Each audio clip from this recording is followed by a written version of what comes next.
At 0415 local time, the temperature outside a critical electrical switching substation in Russian-controlled territory sat at -14 degrees Celsius. This specific facility was the beating heart of the regional military infrastructure, pumping high-voltage power to fuel depots, communication nodes, and the layered air defense systems protecting a logistics hub that served 1.5 million people. If this grid went down, the entire sector would freeze in the dark.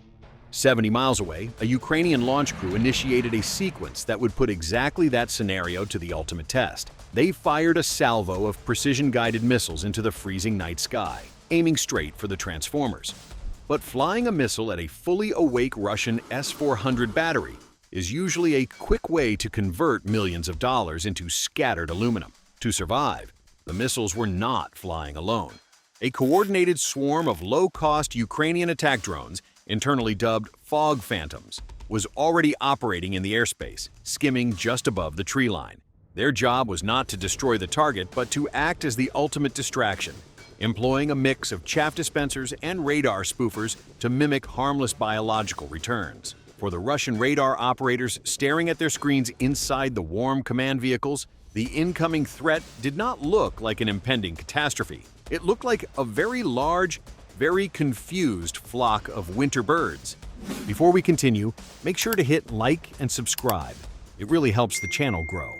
That biological deception bought the incoming strike package exactly 90 seconds of uncontested airspace. By the time the S-400 battery operators realized those birds were moving at supersonic speeds, the Ukrainian missiles had already bypassed the outermost early warning perimeter. It was a massive tactical victory, achieved with nothing more than cheap fiberglass and clever physics. But it was immediately met by a punishing counterpunch. A Russian electronic warfare system, operating with capabilities mirroring the heavy-duty Krasukha 4, detected the anomalous signals and flooded the electromagnetic spectrum with localized jamming interference. Think of it like shining a stadium spotlight directly into the eyes of someone trying to read a map in the dark. The GPS signals connecting the drones and the incoming missiles to their satellites were violently severed. Several of the Fog Phantom drones immediately lost their navigation links, their programming failing as they drifted aimlessly into the freezing terrain below. The Ukrainian precision missiles screaming through the lower atmosphere were suddenly deaf and blind to the satellite constellation they relied on for pinpoint accuracy. Striking a transformer bank requires sub-meter precision. Missing by 50 feet means you just rearrange the dirt in the parking lot. The Russian electronic warfare operators had successfully thrown a digital brick wall in front of the attack, and for a fleeting moment, the defense held the advantage. But the Ukrainian strike planners had anticipated the digital blackout, treating the loss of satellite navigation not as an anomaly, but as a guaranteed phase of the operation. The moment the GPS connection evaporated, the missiles seamlessly transitioned to internal inertial navigation systems. They were no longer checking their location against satellites. They were calculating their velocity and heading using internal gyroscopes, flying blindly but mathematically perfectly along their last known trajectory. Furthermore, heavy electronic warfare systems like the Krasukha 4 require immense amounts of electrical power and generate massive heat, forcing them into predictable cooldown cycles to prevent melting their own internal hardware. Ukrainians had timed their strike to exploit this exact physical limitation. As the jamming wave momentarily fractured due to thermal throttling, a high-altitude Ukrainian reconnaissance drone, lurking undetected in the thermal soup of the winter clouds, punched a laser designator straight down through the fog. The laser painted the primary transformer bank with an invisible targeting matrix. The incoming missiles, operating on their backup inertial guidance, detected the coded laser reflection and locked on. Electronic warfare can jam a satellite signal, but it cannot jam a physical beam of light reflecting off cold steel. The missiles snapped onto the new glide path, correcting their drift and diving toward the painted target with lethal renewed purpose. With the electronic warfare umbrella failing to halt the kinetic threat, the defense of the substation fell to the close-in weapon systems. A Russian Pantsir-S1, a highly mobile combined gun and missile system designed specifically to swat down low-flying threats, acquired the incoming package. The Pantsir is a formidable piece of hardware, essentially a rolling fortress of rapid-fire cannons and interceptor missiles.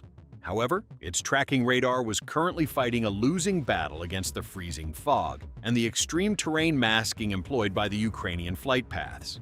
The missiles and surviving drones were hugging the nap of the Earth, using the rolling hills to create radar shadows that caused the Pantsir's targeting computers to constantly drop and reacquire the lock. To compound the Russian crew's nightmare, the surviving low-cost drones initiated their final programmed sequence, popping infrared flares and erratic thermal decoys directly into the Pantsir's line of sight. The air defense system's automated tracking software panicked, violently shifting its cannons between the genuine missile threats and the burning magnesium of the drone decoys. The Pantsir managed to achieve a firing solution on one of the incoming missiles, launching a rapid interceptor that successfully detonated the threat in a spectacular mid-air fireball. It was a textbook kill, but it cost the Pantsir precious ammunition and, more importantly, crucial seconds of reaction time. While the Pantsir crew scrambled to reload and reacquire the remaining targets, the Ukrainian launch crews 70 miles away were already executing rapid shoot-and-scoot maneuvers. They collapsed their firing tubes, shifted their vehicles into gear, and sped away from their launch coordinates before Russian counter-battery radar could backtrack their positions and retaliate. The survival of the launch platforms was secured, leaving the remaining missiles to finish the job autonomously. Back at the target zone, the heavier Russian S-400 system finally managed to burn through the clutter and achieve a solid lock on a second incoming precision missile. The S-400 is arguably one of the most capable long-range surface-to-air systems on the planet, and it proved its pedigree by launching a hypersonic interceptor that obliterated the second Ukrainian missile high above the tree line. However, the destruction of that single missile was a Pyrrhic victory. The S-400's advanced tracking processors were actively being overwhelmed by the sheer volume of false targets generated by the remaining drone swarm. The system's computers were struggling to differentiate between high-value penetrating warheads and cheap fiberglass drones carrying radar reflectors.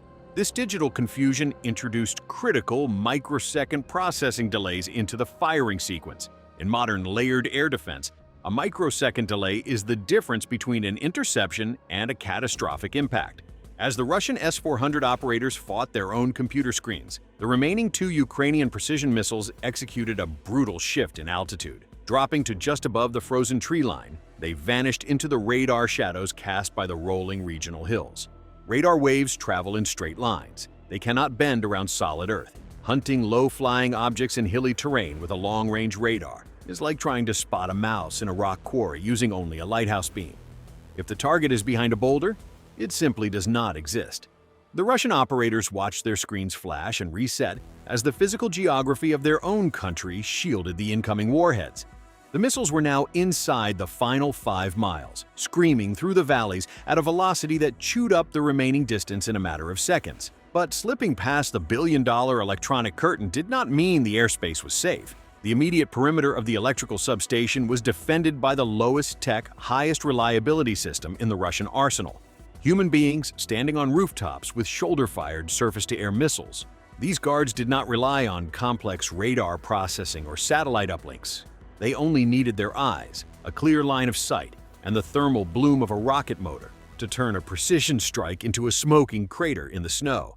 The Ukrainian strike planners knew that the final seconds of the flight path were the most vulnerable, so they sent a highly specialized vanguard to clear the literal roof. A single, heavily modified first-person view drone, commonly known as an FPV, had been loitering in the freezing thermal layer just above the facility. Costing perhaps $500 and constructed from commercial plastic, it was the definition of disposable warfare. The drone operator, sitting in a basement dozens of miles away, watched the live video feed as the guards on the primary transformer building raised their thermal imaging tubes, searching for the incoming exhaust plumes. The operator did not hesitate. He pushed the throttle to maximum, driving the small plastic drone into a steep dive directly toward the concrete roof. The Russian guards heard the high-pitched whine of the electric motors, a sound like a furious mechanical hornet. But at that velocity and in that darkness, reacting was biologically impossible. The FPV drone detonated its strapped-on explosive payload directly above the defensive position. It was a precise, calculated erasure of the final human obstacle. The blast wave shattered the rooftop sandbags and permanently suppressed the manual air defense capability, leaving the airspace entirely unprotected for exactly the window of time the heavy munitions required. 3 seconds after the rooftop explosion cleared the lane, the 2 surviving precision missiles breached the perimeter fence. The first missile impacted the central switching infrastructure, its delayed fuse penetrating warhead punching through the hardened steel casings before detonating deep inside the core. The explosion instantly vaporized thousands of gallons of cooling oil, creating a localized thermobaric effect that blew the facility doors off their hinges. A fraction of a second later, the second missile struck the primary step-up transformers. These massive iron structures, responsible for regulating the extreme voltage required to run the regional military grid, shattered under the kinetic force. High-voltage electricity, suddenly lacking any physical containment or routing, violently arced across the ruined compound in blinding blue flashes. It was the mechanical equivalent of slicing the jugular vein of the facility. The destruction did not stop at the point of impact. The sudden catastrophic severing of the primary load triggered a massive power surge that rushed backward through the remaining intact cables.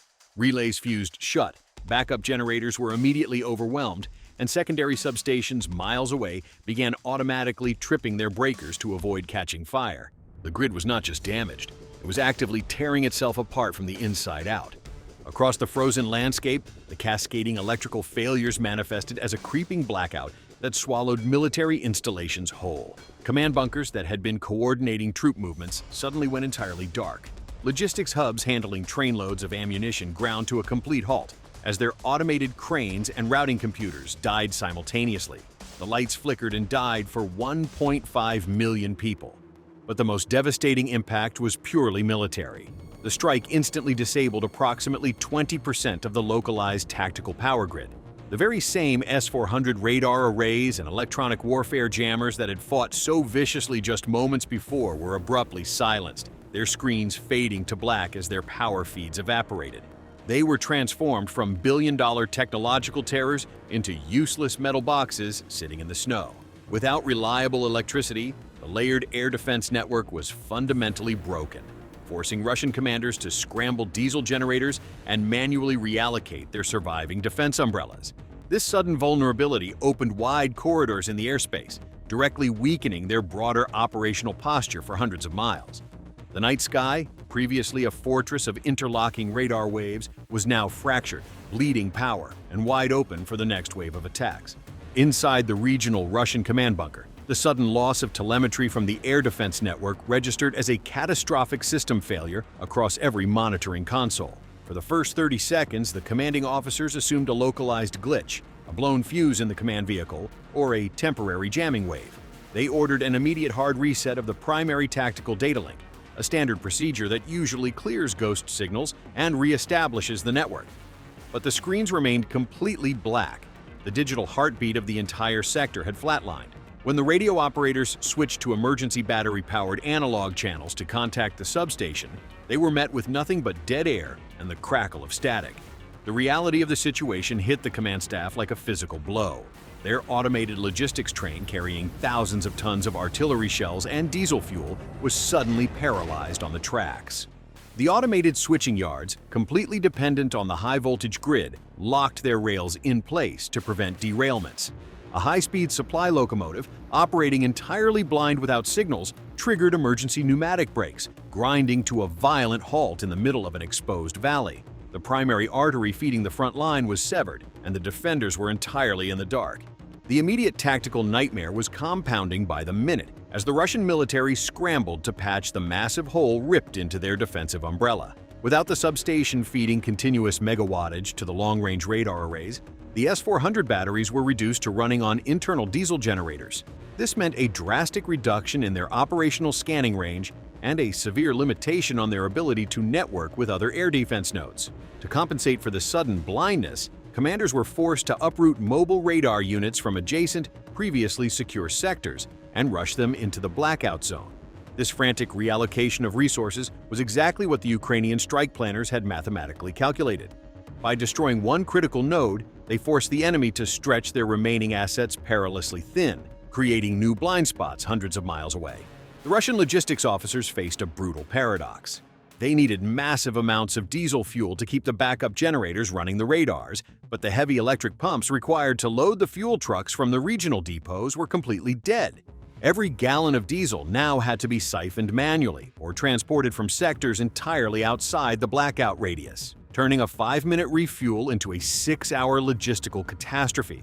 This cascading operational failure underscored the brutal new arithmetic of modern asymmetric warfare, where technological flexibility completely dismantled raw defensive power. The Russian military had invested hundreds of millions of dollars into an interlocking fortress of electronic warfare jammers, hypersonic interceptors, and radar systems designed to shoot down stealth bombers. Yet this impenetrable shield was systematically cracked open by a handful of commercial plastic drones, a laser pointer, and 2 precision missiles navigating by internal gyroscopes. The Ukrainians did not overpower the Russian defenses. They actively used the defense's own automated reactions against them, forcing the computers into processing overloads and exploiting the thermal cooldown cycles of the jamming equipment. The destruction of the electrical substation was not just a tactical victory of placing explosives on target. It was a masterclass in system engineering sabotage. By leveraging cheap, disposable technology to strip away the expensive defensive layers, the strike successfully paralyzed the logistics and communications of an entire military district. As the freezing winter night closed in, the true scale of the operation finalized its devastating payoff, plunging 1.5 million Russians into a total freezing blackout and rendering the entire regional war machine completely inoperable. When the regional grid collapsed, the massive power requirements of the electronic warfare jammers instantly zeroed out. The digital wall that severed the Ukrainian drone frequencies evaporated. Miles above the valley, a battery-depleted loitering munition drifting aimlessly for 12 minutes, suddenly reconnected to its operator.